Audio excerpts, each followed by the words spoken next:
Baby Twins Billionaire Chapter 32.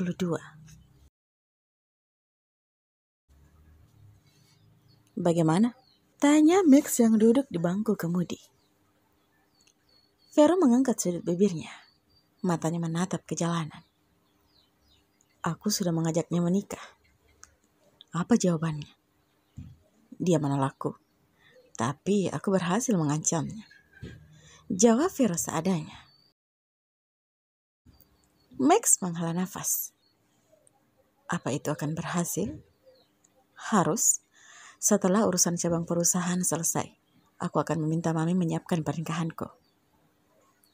Ucap Vero secara belak-belakan, lalu menarik nafas dalam dan menghembuskannya perlahan. Semoga saja dia tidak dapat membenciku setelah ini. Tuturnya sangat pelan. Maret, teriak Max.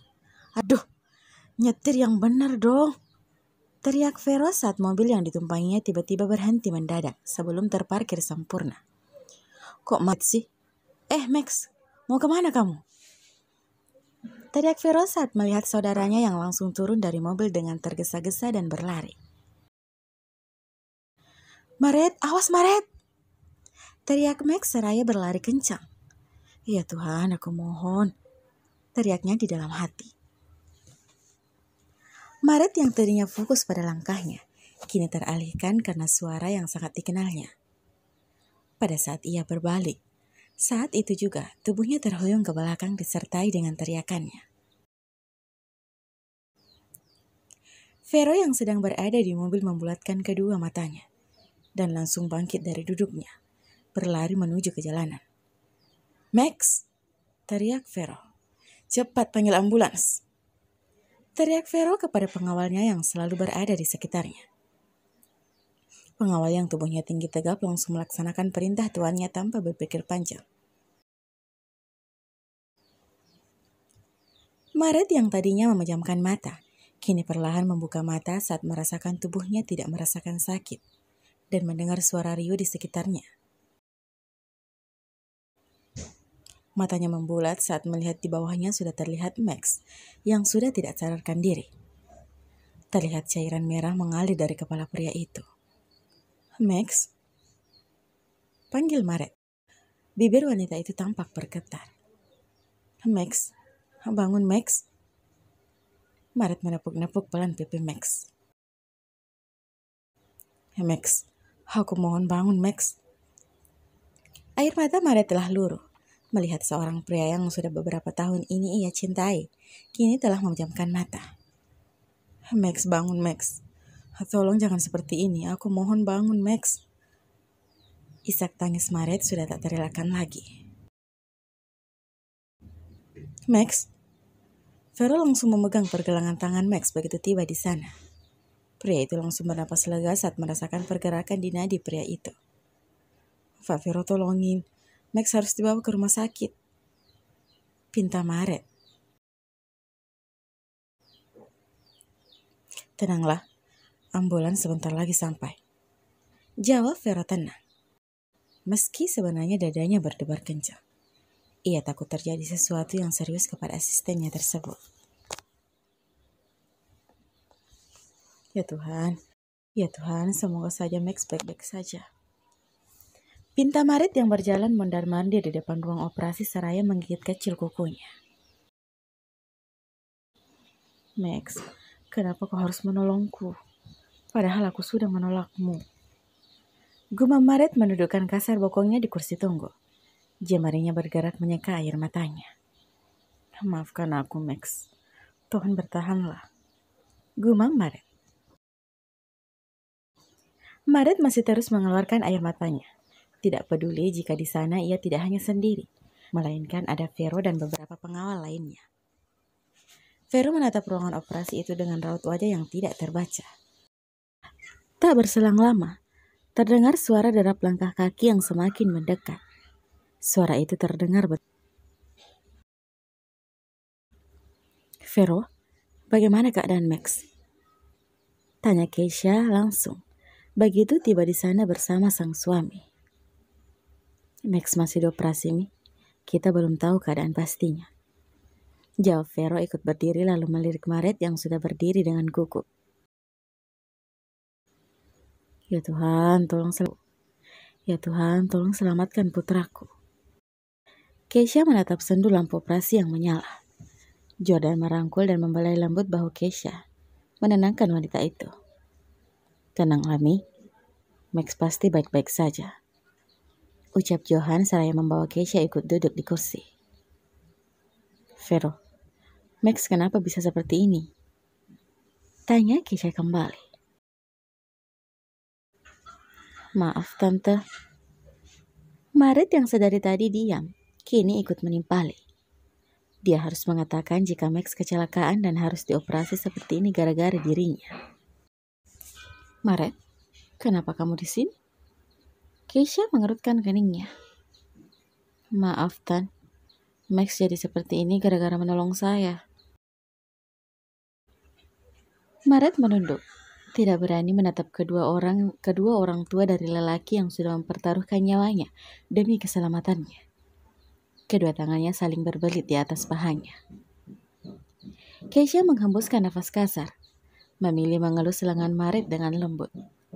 Wanita parubaya itu tidak bisa menyalahkan Maret, karena ini sudah pasti menjadi keputusan Max. Menurutnya, siapapun yang melihat wanita yang dicintainya dalam bahaya, dia tidak mungkin hanya diam saja. Keisha tahu bagaimana putranya yang satu itu mencintai dan menyayangi sosok wanita yang duduk di sampingnya saat ini. Sudahlah, ini bukan salahmu. Tapi mestinya setelah kejadian ini kamu tahu jika Max serius padamu.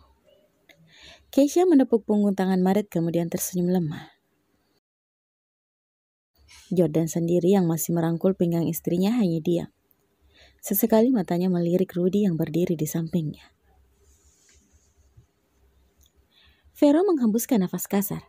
Karena kejadian siang tadi, hari ini dia harus berangkat keluar kota dan menyelesaikan urusan kantornya tanpa didampingi oleh Max. Sebelum berangkat, lelaki itu menyempatkan diri untuk menjemput si kembar dan Freya di butik. Daddy? Teriak Fiona begitu melihat sosok yang selalu ia rindukan. Gadis kecil itu berlari seperti biasanya, merentangkan kedua tangannya meminta untuk digendong. Vero menciumi pipi Fiona silih berganti ketika anak itu sudah berada dalam dekapannya. Daddy rindu? Fiona juga rindu sama Daddy. Rindunya banyak-banyak. Gadis kecil itu menggerakkan tangannya, membulat sebagai tanda jika rindunya kepada sang Daddy begitu besar, meski baru kemarin bertemu. Vero kembali mencium pipi Fiona karena merasa gemas dengan tingkah putrinya. Leo? Iya, Dad? Jawab pria kecil yang tadi fokus dengan gadget di tangannya. Apa yang kamu kerjakan, Boy? Tanya Vero, memilih duduk di samping Filio seraya masih menggendong Fiona. Filio menatap Vero, lalu melirik sekilas ke Fiona. Filio kembali menatap ke Vero, memberikan kode agar melihat ke ponsel yang dipegangnya. Vero pun melakukannya lalu membulatkan bibirnya seraya mengangguk.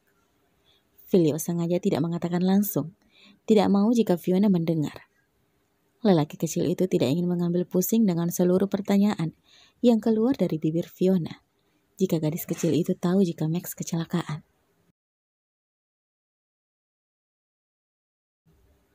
Sayang, mami kalian mana? Tanya Vero, membelai rambut Fiona yang kepalanya kini telah bersandar di bahunya.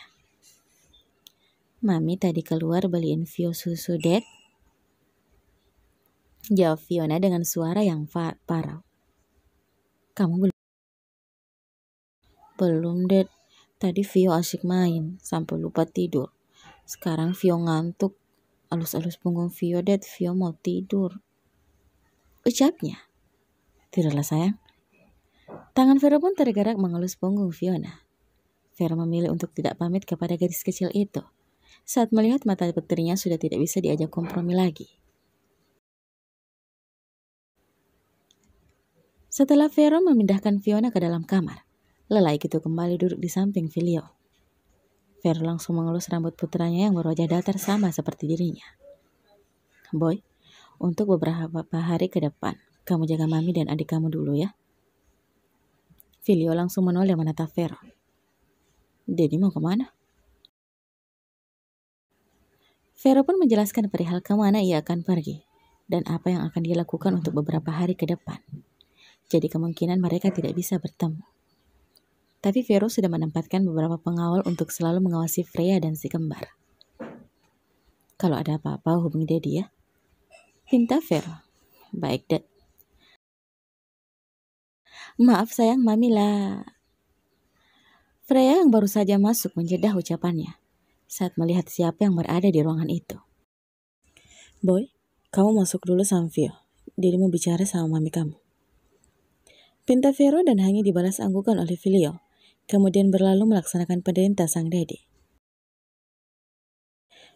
Meninggal Filio, Vero berdiri. Kedua tangannya berada di saku celananya. Aku ingin bicara. Bicara saja, silahkan. Freya memilih tetap berdiri di tempatnya, lalu melihat ponselnya. Secepat kilat ponsel itu telah berada di tangan Vero. Freya spontan menatap Vero dengan menyelidik. Sini ponselku. Vero tak menghiraukan Freya. Pria itu memasukkan nomornya dan menghubunginya. Pria itu tersenyum begitu nomor Freya tersambung. Ia langsung menyimpan nomor tersebut dengan nama yang membuat Freya membulatkan mata. Kamu? Vero menatap nakal seraya menaik turunkan alisnya. Sambung. Sampai jumpa di episode selanjutnya ya. Terima kasih.